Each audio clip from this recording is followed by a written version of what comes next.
welcome back. Once upon a time, in a lush forest, all the animals decided to have a big race. ஒரு காலத்தில் ஒரு பசுமையான காட்டில் எல்லா விலங்குகளும் ஒரு பெரிய பந்தயம் வைக்க முடிவு செய்தன. The race would go from the old oak tree all the way to the shiny river. பந்தயம் பழைய ஓக் மரத்தில் இருந்து தொடங்கி மினுமினுக்கும் நதி வரை செல்லும். Leo the lion was very confident and stretched his big muscles. Leo சிங்கம் மிகவும் தன்னம்பிக்கையுடன் இருந்தது மற்றும் தன் பெரிய தசைகளை நீட்டி விரித்தது. He roared proudly, I will win easily. No one is faster than me. அது பெருமையாக கர்ஜித்தது, நான் எளிதாக வெல்வேன், என்னை விட வேகமானவர் யாரும் இல்லை. Bella the butterfly fluttered her delicate wings and smiled sweetly. Bella வண்ணத்து பூச்சி தன் மென்மையான இறக்கைகளை படபடவென அடித்து இனிமையாக புன்னகைத்தது.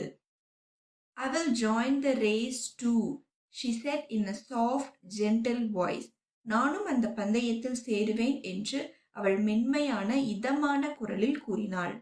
The tortoise walked up slowly and said, I want to race as well. Terry என்ற ஆமை மெதுவாக நடந்து வந்து நானும் அந்த பந்தயத்தில் பங்கேற்க விரும்புகிறேன் என்று. All the animals giggled and laughed at the little tortoise. எல்லா விலங்குகளும் சிரித்து சின்ன ஆமையை கேலி செய்தன. On race day, Leo dashed forward with tremendous speed and dust flew behind him. பந்தய நாளில் லியோ மிகப்பெரிய வேகத்தில் முன்னே பாய்ந்தது, அதன் பின்னே புழுதி பறந்தது. But soon Leo felt very exhausted and lay down under a shady tree. ஆனால் விரைவில் லியோ மிகவும் களைப்படைந்து ஒரு நிழலான மரத்தடியில் படுத்துக்கொண்டது. I will rest for just a moment, he said, yawned lazily and closed his eyes. நான் சற்று நேரம் ஓய்வெடுப்பேன் என்று கூறிவிட்டு சோம்பலாக கொட்டாவி விட்டபடியே தன் கண்களை மூடிக்கொண்டது. Bella flew gracefully through the air, her wings shining in the sunlight. Bella காற்றில் நேர்த்தியாக பறந்தாள், சூரிய ஒளியில் அவளது இறக்கைகள் மின்னின. But a strong wind pushed her off the path and took her to a distant flower.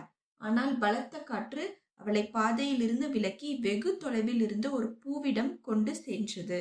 Meanwhile, Terry walked steadily, one step then another, then another. இதற்கிடையில் Terry சீரான வேகத்தில் நடந்தார், ஒரு அடி பிறகு இன்னொன்று, அதன் பின் இன்னொன்று. It was determined and never stopped, never rested, never gave up. அது உறுதியாக இருந்தது, ஒருபோதும் நிறுத்தவில்லை, ஓய்வெடுக்கவில்லை, கைவிடவும் இல்லை. When Leo finally woke up, he ran as fast as he could toward the river.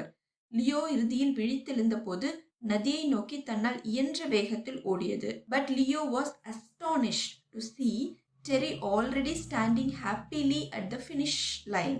ஆனால் டெர்ரி ஏற்கனவே மகிழ்ச்சியுடன் அந்த பந்தயத்தின் முடிவு கோட்டில் நின்று கொண்டிருப்பதைக் கண்டு Leo வியப்படைந்தது. The whole forest erupted in loud cheers and joyful clapping for Terry.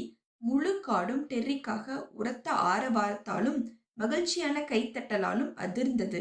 Leo shook Terry's hand and said with a smile, You were persistent, my friend. Leo டெர்ரியின் கையை குலுக்கி புன்னகையுடன் சொன்னது, நீ விடாமுயற்சியுடன் இருந்தாய் நண்பா. That is far stronger than speed. You have taught us all a great lesson today. அது வேகத்தை விட பல மடங்கு வலிமையானது. இன்று நீங்கள் எங்கள் அனைவருக்கும் ஒரு சிறந்த பாடத்தை கற்றுக் கொடுத்திருக்கிறீர்கள். Terry smiled gently and said, Just keep walking and you will always reach your goal. Terry மென்மையாக புன்னகைத்தது, தொடர்ந்து நடந்து கொண்டே இருங்கள், நீங்கள் எப்போதும் உங்கள் இலக்கை அடைவீர்கள் என்று கூறினார். It is not the fast who wins, it is the one who never gives up. வெல்வது வேகமானவன் அல்ல, ஒருபோதும் விட்டு கொடுக்காதவனே வெல்வான். Thank you so much for watching. Please subscribe and hit the bell icon.